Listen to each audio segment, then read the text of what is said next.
Hello and welcome to the CX Files on Thursday, 5th of May, 2022.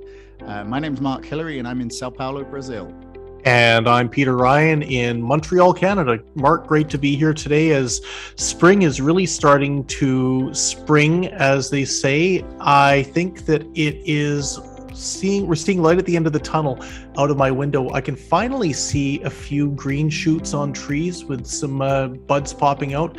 Life is good. I've seen some of your winter pictures and it looks like you get so much snow you wouldn't be able to open the door if it was opening outwards. There have been days like that, I will admit, and thank goodness it's going to be at least a few months until those days are back. Yeah, well, we're heading into winter. I think I mentioned this before, but yeah, of course, it's the complete opposite in the southern hemisphere. But, winter here is not so bad. It's still 20-something at least. Okay, rub it in. So we've got a great interview today, and Nadia, who you talked to, it's probably best if you introduce her because you did the interview, but she's based in Malta. Yeah, exactly. She's in, I know, Mark, one of your favorite vacation and business travel destinations, one that you've certainly had an enjoyable time at, both from a commercial experience as well as a culinary one. And I would certainly say that Nadia comes to the table with just an incredible pedigree in the customer experience management space. As Nadia indicated in her interview, she's run a BPO, she's been on the client side. She does a lot of consulting and a lot of coaching in terms of what executives in the CX domain need to be thinking about if they're going to succeed. Very well spoken, incredibly articulate, and I think has a great deal of wisdom that she imparts. And what she does today, Mark, and what our listeners are going to hear is Nadia talk a little bit about what her 5 tips are going to be for CX success in 2022 and beyond.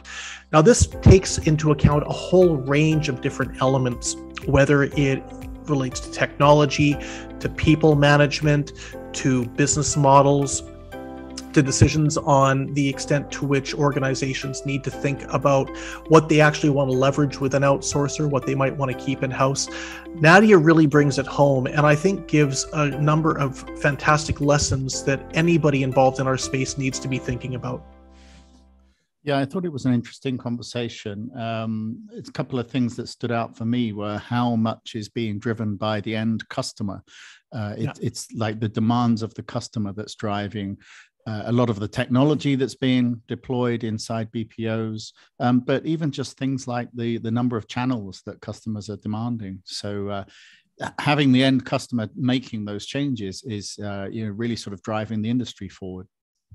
It really is. And this is something that I think Nadia brings to the forefront in our chat. And as you heard, Mark, it was a very lively discussion.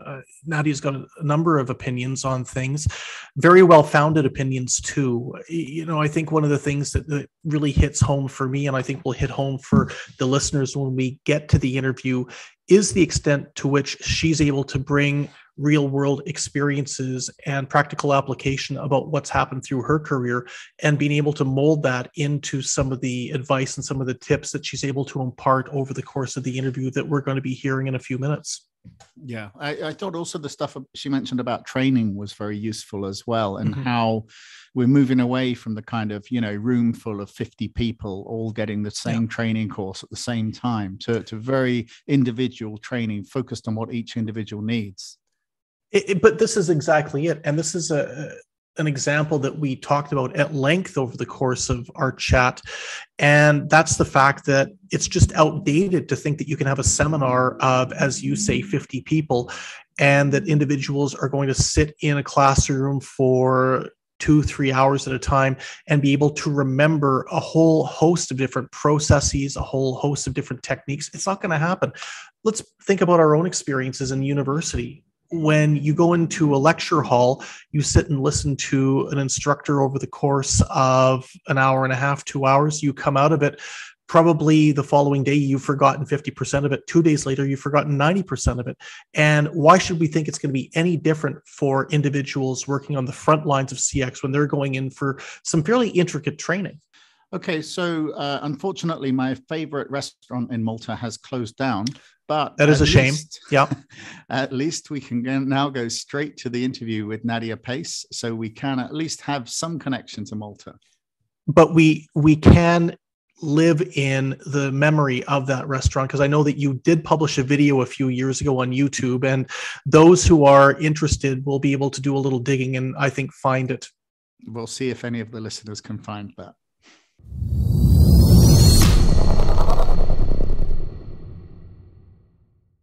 The CX Files is very fortunate to have a longtime friend of the podcast joining us for the first time as a guest, and that's Nadia Pace, who joins us today from her home in Malta, which I know, Nadia, is a longtime favorite destination of my co-host, Mark Hillary. I've actually had the chance to visit Malta myself, albeit several years ago, an absolutely wonderful part of the world, but we couldn't be happier to have you join today.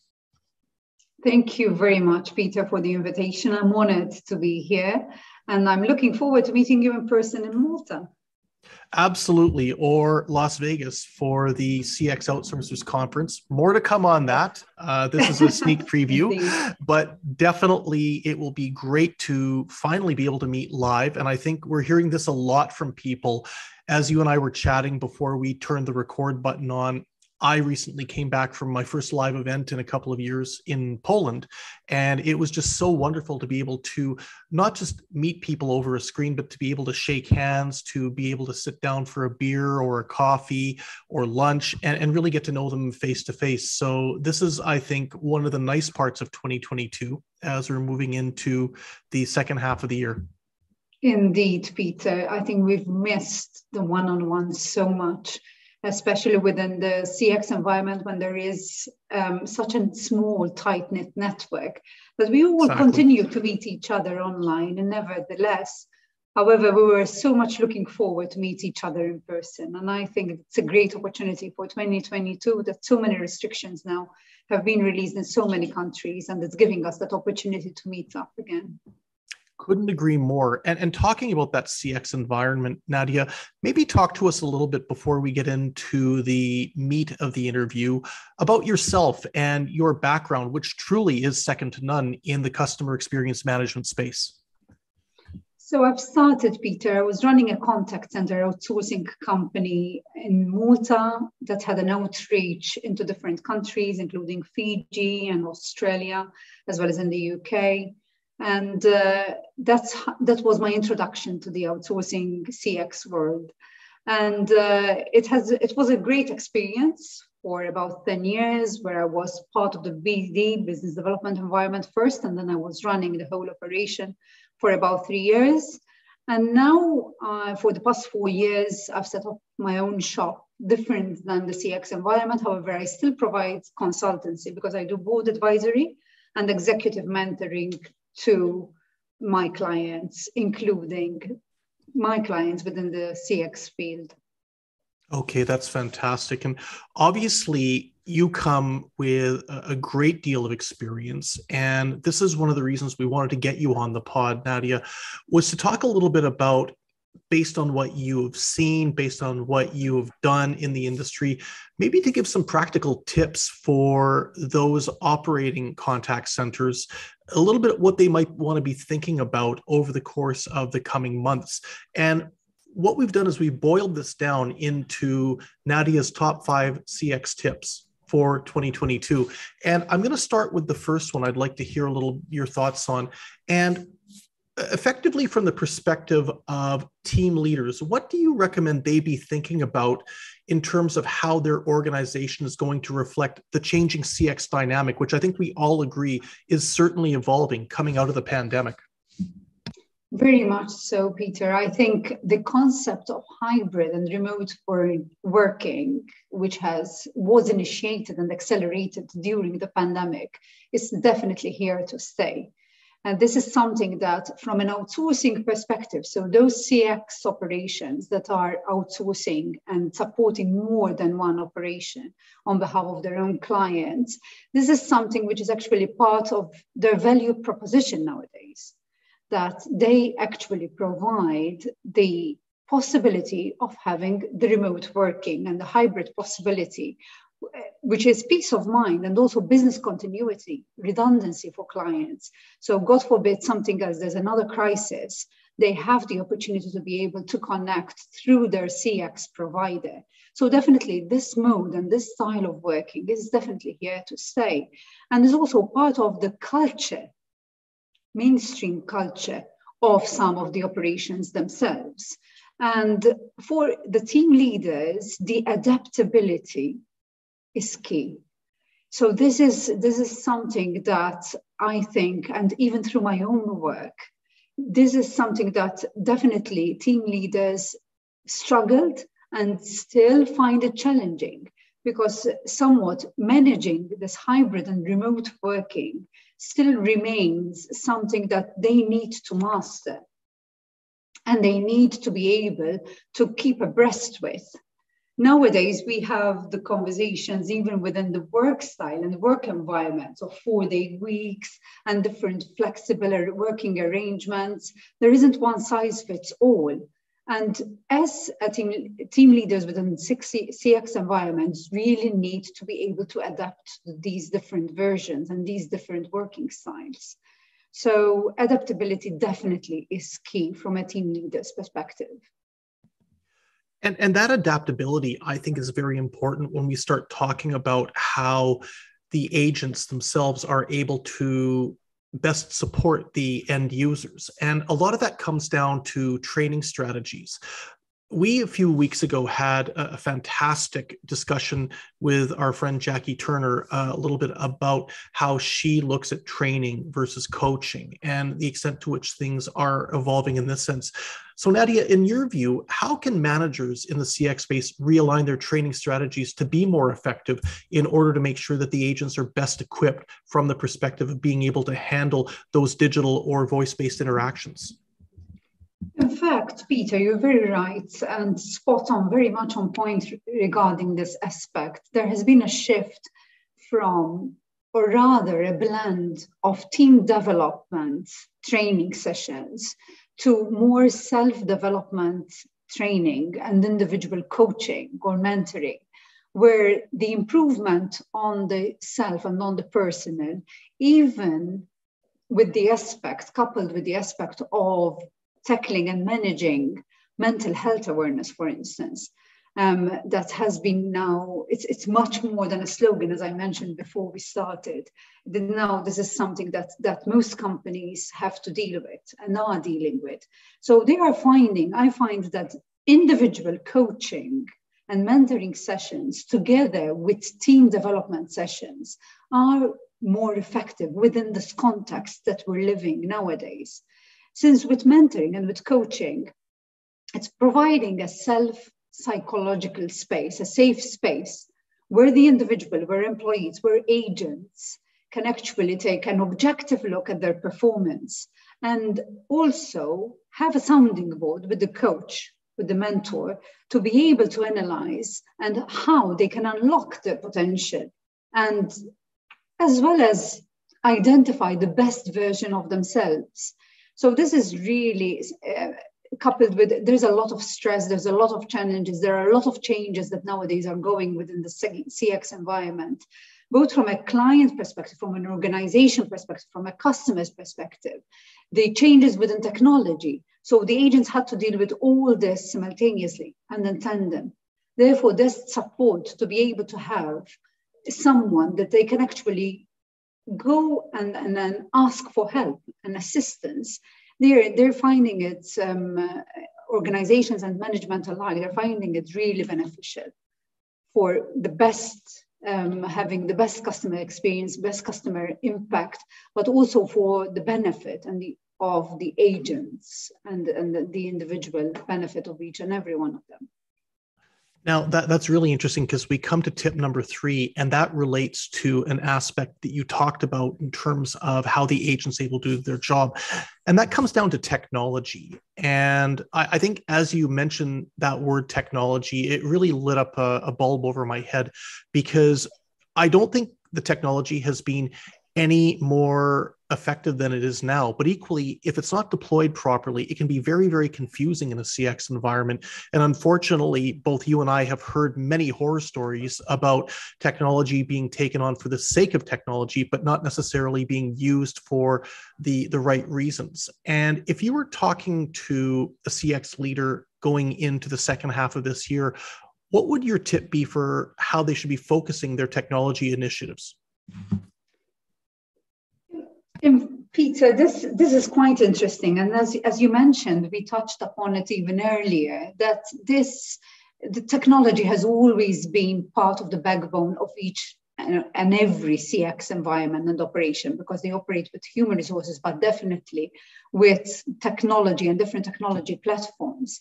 The pandemic has accentuated the development of certain technologies. We have been discussing omni-channel platforms and opportunities and different avenues of how we can identify and monitor and report back on the customer experience and changes in customer behavior. Now, this has accentuated twofold or even threefold in terms of development within the omnichannels themselves. In fact, I was reading a report this morning, and I came across a report that actually identified that the spend of CX, of customer service operations, has increased more than 70% in 2021, the spend on the omnichannel technology. And this actually is very much reflective of how and what leaders really need to, as we mentioned. So there are the changes within the operations and within the employee environment. However, there are changes and shifts within the technology itself. And one thing which is paramount with these different channels is the synchronicity of all the different reports emanating from these channels. How are we going to make sense to be able to identify and report back to our managers, to report back to our clients, how the customers are actually reacting, behaving, so that they will be able to take the required management decisions? Because nowadays there are different and a myriad of different channels that customers are making use of, from contactless to payments to social media to I was laughing the other day. Now even gas, Alexa has gone into gas refueling stations as well. So we have stretched the opportunity and this shift between the physical experience of customer experience together with the digital. And even more so, it's being compounded and amalgamated together. And so it's important. The tip, which I would actually small word of advice that I would give to any CX team leader is to actually really look into it and see how they can benefit and look into amalgamating and extracting those reports and those numbers from these multitude of different platforms. Okay, that's fantastic. Now, Nadia, what we do know is that in the current CX environment, there are a lot more organizations, a lot more enterprises that are leveraging the possibility of working with an outsourcer or a BPO for some or all of their CX capacity. In fact, the most recent Ryan Strategic Advisory Omnibus survey is going to show that there's definitely been a big jump in that. We're publishing that in the next week or so. I'd be curious from the standpoint of tip number 4, for enterprise managers using CX partners, what's the most important best practice that's needed to make really the most of these relationships?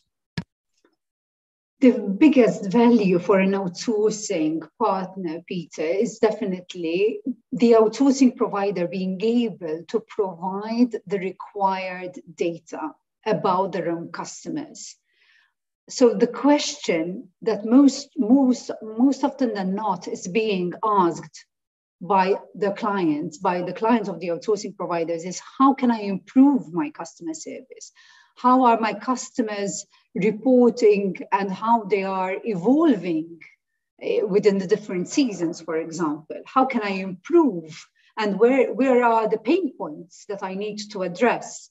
This is all from a client's perspective. And this is all being required from an outsourcing provider. That's the value, I think, that's the difference between one outsourcing provider and the other one. Is having what we required, I reckon it's the skill of a business analyst. And a business analyst that can look into the data that is being gathered by the agents, and that is instant data, it is raw data, extracted from the different platforms, available platforms, and to be able to extract dashboards and reports to their own clients, to the outsourcing clients, where the client can actually take a decision there and then in a timely manner. So timely reports, whereas the information isn't coming, and actually the client can have a hands-on and real-time report and aspect about how customer service is being affected, how the clients are evolving, how the clients are changing in terms of customer and consumer behavior. What are the shifts? What can we do? How can we improve? And I think that is what makes a difference between one outsourcer and another. Okay, really, then the client should be expecting a lot more value add than perhaps they would have anticipated in such a relationship 5 or 6 years ago. Very much so, Peter. It has become really about the value and the information, the data that can be provided. Gone are the days, the SLAs now, it's a sine qua non. So BPO providers obviously need to reach the SLAs and the different SLAs and the different reports. This is expected from all the different BPO providers. So you're absolutely right, Peter. It's about the value add. It's about that information. It's about how can we make it easier as outsourcing providers, as BPO outsourcing providers to our clients to take decisions about their business that is actually affecting their growth, either through customer retention or client acquisition by acquiring new cohorts of customers where they can grow their business or sustain it. Okay, cool. So we're down to our last tip, Nadia, and it's been a great discussion so far. So thank you very much.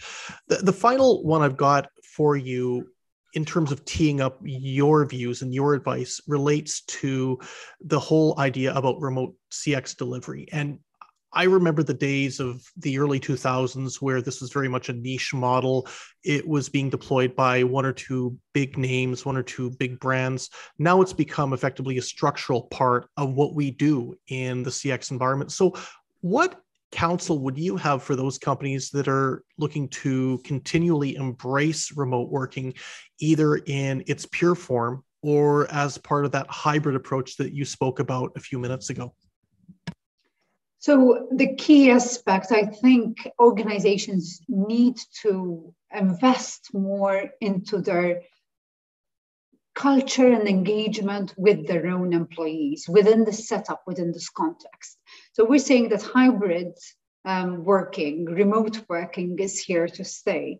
So what are those activities and initiatives that organizations can embark on to be able to ensure that they have engagement and they are in touch with their own employees?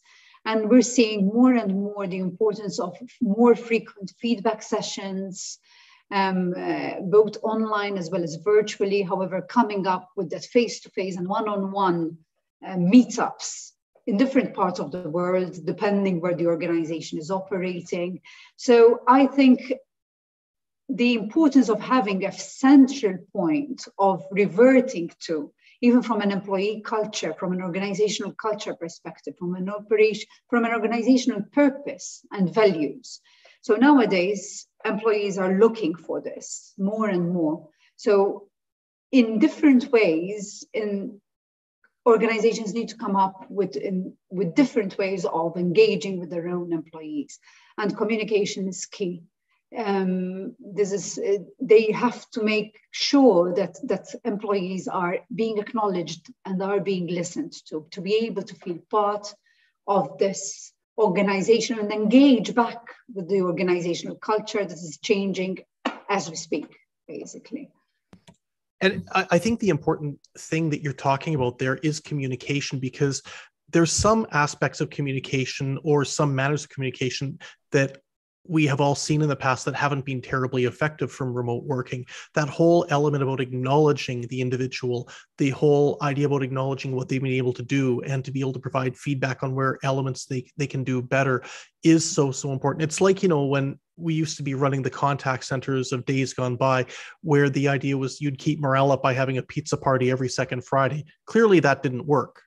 People would take advantage of the pizza, but then they go back to complaining if it wasn't a good work environment. And I think some of the research that's come out of late around how best to engage remote, whether it's fully remote or partially remote labor force, has really demonstrated that there is the good, there is the bad, and then there's the really good way of doing it. Very much so, Peter, very much so. Nowadays, leaders really need to empower their employees. It's about making sure that there is alignment about the objectives, about the targets that need to be reached quarterly, and then empowering the employees to be able to reach it. Within a CX environment, there are rules and obligations and boundaries. So there isn't a lot of flexibility because everything is being reported, everything is being recorded as well. So, however, there are other things within the different levels, within team leaders, within managers, and different aspects within the CX operation that requires that empowerment. And leaders nowadays have to lose that control that they had over their own employees and trust the process even more. However, they can do this by using and utilizing, as you mentioned, Peter, different communication channels and different ways of acknowledging their own employees and their own performance. Well, Nadia, your 5 tips are worth their weight in gold. We thank you very much for taking some time to chat with us today on the CX Files. It's really been, I think, an enlightening discussion for me personally, just to find out some real world ideas about how organizations and how managers from the CX standpoint can make their operations better. As I say, we look forward to having you on again, but we certainly look forward to catching up in person. Thank you very much, Peter. It's been a pleasure.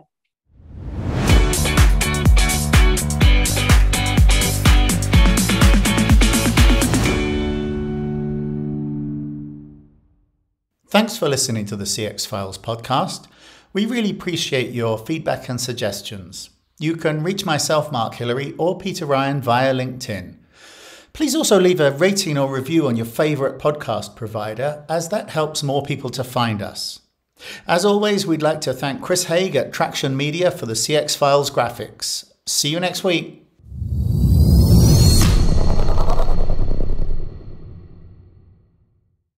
Hello and welcome to the CX Files podcast on Thursday, the 5th of May.